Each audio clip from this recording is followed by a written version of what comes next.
puoi trovare all'ultima frontiera dell'universo, quando quell'unico verso abbatte la schiera di soldati mascherati schierati al fronte. Onde elettromagnetiche disturbano sonde e bande, grande attesa per il ritorno alla ripresa di quel giorno. Non parteciperò, non è il Pentatron col mio flow, ti perdi più di Robinson Crusoe e vai mo. Ah io fra, senza scatta la risposta nel mucchio, da costa a costa, da orecchio a orecchio, dal giovane al vecchio, da un ologramma allo specchio, da una catasta a uno spicchio, da Farinelli al Craschio, ne mischio parecchio.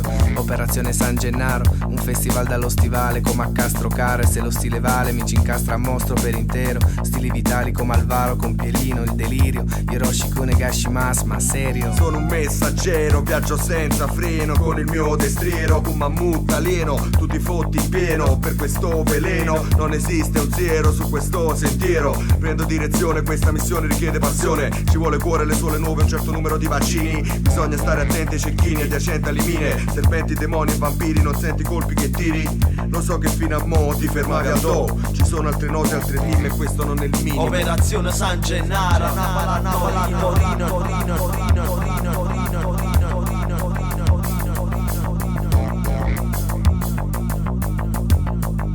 Con l'Audi di zio, ma non è l'Audi, non manda. Il tuo Ginepra un vidi, non fa, non dà effetti. Con l'audio non ci siamo, si raccomanda il mezzo gaudio, ma il comune con l'anfibio. Se ti sbatti l'esercito, ci esercitiamo in bio per la skank. Più fresh che in Alaska, in scala dal jazz allo ska, divido con un Technics ed un Vestax. In vista delle prossime mutazioni, con l'idea fissa in testa che avete gusti assai lontano da quelli di graffetti. Ci sono ottime probabilità, ricchi premi, edizioni con la posta, emozioni di un pacco che arriva quando meno te l'aspetti.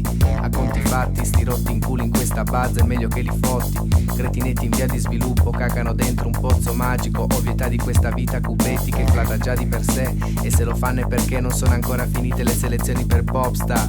Logico sarebbe corteggiarle tutte per incularli tutti. Stanno in quella palla amatoriale, assemblate in un circuito di cortesie dove ci si mette d'accordo tra i dispetti. Reale nel cesso, eresie per balletti fuori tempo, tutto grasso che cola dirai, ma in questo stampo fanno i botti da un po' e ci stanno i folletti. Avrai modo di rendertene conto, campano con allegri motivetti, ti rilanciano addosso la musica e Dio. L'unica possibilità è un riavvio sulle basi del DOS alla vecchia. Operazione San Gennaro, Napoli, Torino.